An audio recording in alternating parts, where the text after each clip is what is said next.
বাংলাদেশ বিমানের সাথে চুক্তি করেছি ১,৫৪,০০০ টাকা প্রতিটি হাজির আনা নেওয়া।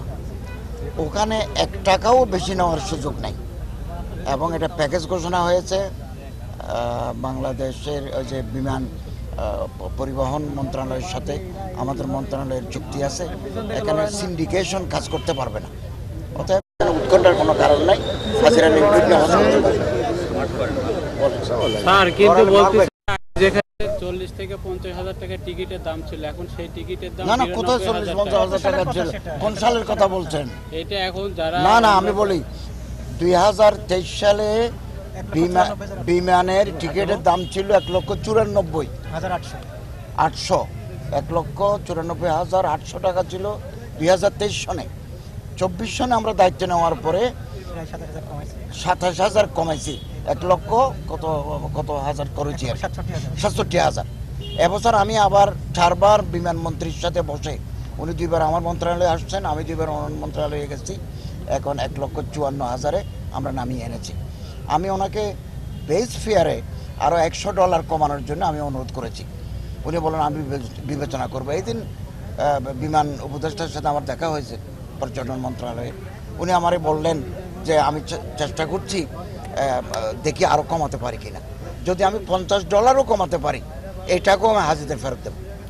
অতএব আমরা যতদিন দায়িত্বে আছি, হাজিরা নির্বিঘ্নে এবং স্বচ্ছন্দে তারা হজ করতে পারবেন। কোনো সিন্ডিকেটকে আমরা পাত্তা দেব না, কাজা সুযোগ নাই। আমার মন্ত্রণালয়ের কর্মকর্তারাও রাত দিন পরিশ্রম করে যাচ্ছেন সেবা দেওয়ার জন্য। আমরা গভর্নমেন্টের পক্ষ থেকে যে হাজিগুলো পাঠাই, ওখানে আমরা কোনো বিজনেস করি না। আমরা 1 টাকা থাকলে সেটাও ফেরত দিই। আমরা কেবল একটা গভর্নমেন্ট পক্ষ থেকে সেবা, বরঞ্চ 1 কোটি টাকার ওষুধ দিই, 10 কোটি টাকার টিকা দিই, ভ্যাকসিন দিই, মেনিনজাইটিস, তারপরে হুপিং কফ, ইনফ্লুয়েঞ্জা, এগুলো আমরা ফ্রি দিয়ে থাকি। Furniture just smarter, JMG furniture. 150 জন ডাক্তার নেই, ফ্রি অফ কস্ট।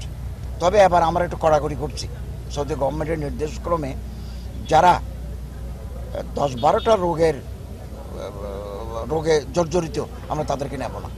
অ্যাসমেটিক পেশেন্ট যারা কার্ডিয়াক পেশেন্ট, হৃদরোগে আক্রান্ত, আমরা তাদেরকে নেব না। ক্যান্সার আক্রান্ত, আমরা এদেরকে নেব না। কোনো ডাক্তার যদি ওইরকম ভুল সার্টিফিকেট দিয়ে থাকে, আমরা স্বাস্থ্য মন্ত্রণালয়ের মাধ্যমে তার বিরুদ্ধে আমরা অ্যাকশন নেব। একেবারে স্বচ্ছ, ট্রান্সপারেন্ট এরকম এটা করতে চাচ্ছি। সৌদি গভর্নমেন্টের সাথে, মন্ত্রীর সাথে আমার বারবার এভাবে কথা হয়েছে। আমরা প্রতিটি এজেন্সি, প্রতিটি নাগরিকের সহযোগিতা চাই। আপনাদের মাধ্যমে আমি আরও একটা আপিল করতে চাই, আমরা কেন বৃদ্ধ বয়সে হজ করতে চাই? হজ তো একটা কঠিন কাজ। আপনার মিনা, মুজদালিফা, আরাফা, এই যে তাওয়াফ, সাই, এগুলো তো শক্তি লাগে। আর আমাদের দেশে হজ করতে যায় একেবারে অশীতিপর বৃত্ত, এবং ওনারা মুভ করতে পারেন না, হারিয়ে যায়। তো এই জন্য আমি আবেদন জানাবো, বাংলাদেশের যারা সম্মানিত হাজিবৃন্দ আছেন, আমরা একটু শারীরিক সক্ষমতা থাকতেই হজটা সম্পন্ন করব, এবং এই লক্ষ্যে আমরা রাত দিন কাজ করে যাচ্ছি। স্যার, বিমান ভাড়া যেটি বললেন, এটি কি হজ এবং উমরা হজের দুইটা ক্ষেত্রে? শুনেন, উমরাটা আমার মন্ত্রণালয়ের আন্ডারে নয়। উমরা এখন সৌদি গভর্নমেন্ট ওপেন করে দিয়েছে। আপনি নুসুক অ্যাপসে ঢুকে আপনি নিজেও এটা আপলোড করতে পারবেন। তবে উমরার কোনো যাত্রী যদি সৌদি আরব বিপদে পড়ে, আমাদের খোঁজ করে।